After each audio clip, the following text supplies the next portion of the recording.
साम्राज्य, सामान्यांचा असामान्य आवाज। पंढरपूर येथील एका गाडी चालकाला तुळजापुरात काही अज्ञात लोकांनी अमानुषपणे मारहाण करून लुटल्याचा धक्कादायक प्रकार समोर आला आहे। ही घटना काल तुळजापूर लातूर रोडवर घडली। यामध्ये एर्टिगा गाडी चालक विक्रम प्रकाश टिंगरे यांच्या जवळचे 28,000 रुपये रोख आणि मोबाईल असा ऐवज लुटून नेला। प्रकाश टिंगरे हे काल पंढरपूरहून सोलापूरला भाडे घेऊन गेले होते। याच दरम्यान त्यांना तुळजापूरहून एक फोन आला। तुळजापूरहून लातूरला जायचे आहे, येऊ शकता का?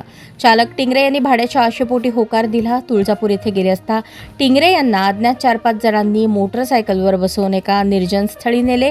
त्या ठिकाणी त्यांना अमानुषपणे मारहाण करून रोख 28,000 रुपये आणि मोबाईल काढून घेतला। मारहाणीचा हा प्रकार सुमारे 4-5 तास चालू होता। टिंगरे यांच्या पाठीवर मारहाणीचे व्रण उठले असून अनेक ठिकाणी जखमा झाल्या आहेत।